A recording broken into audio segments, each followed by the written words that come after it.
Tuko kijiji cha Manio, kata ya Kashashi, wilaya ya Siha. Hapa ni shamba la kahawa. Mwanzo lilikuwa ni shamba ambalo lilikuwa halitoi mavuno kabisa.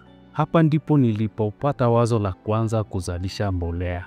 Baada ya kuona hali ya shamba ilivyokuwa haikidhi mahitaji ya uzalishaji, kama familia tuliona ni vyema sasa tuliboresha.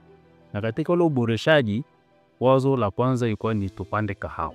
Wakati nafikiria kupanda kahawa kwenye shamba hili, wakati huo nafikiria kuzalisha mbolea.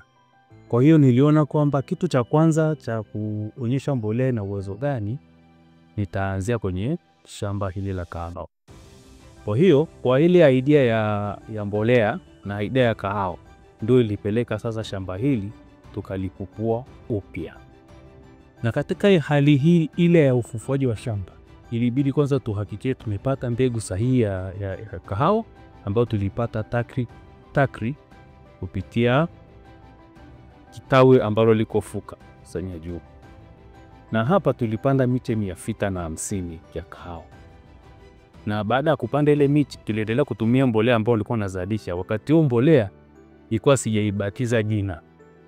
Ilikuwa tu nasema ni mbolea ya Elibahati. Kwa hiyo katika ile hali tulitunza hii miche ni pamoja na migomba unayoiona. Tumeshavuna ndizi nyingi tena kubwa kabisa kwa kutumia hali hii.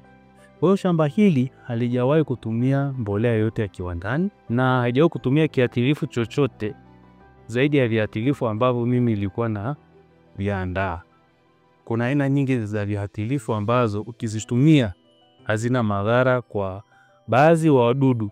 Mfano nyuki wakati wa uchavushaji hahitaji apate chemical. Maana kuna viatilifu vya asili ambavyo vinamsaidia nyuki wakati wa uchavushaji maua kwenye kahawa. Ukivitumia havimwathiri nyuki na uchavushaji unaendelea kama kawaida. Kwa hiyo nategemea sasa kwenda sokoni kwenye uuzaji wa kikombe cha kahawa isiyokuwa na kemikali kwa kutumia mbolea ya KEPI. Ndugu wa Tanzania, huu ni mfano hai kabisa kwenye shamba la kahawa, na hapa kila mtu anaweza kuja kuona. Wataalamu wanaweza kufika kuhakikisha hiki ninachokizungumza kwamba je, ina kemikali au haina. Lakini na uhakika sasa hivi mazao yangu yatakuwa bora, na baada ya mavuno haya tunarudi tena shambani kuongeza mbolea ili mwakani mazao yatakuwa maradufu kuliko haya tunayoyaona sasa hivi.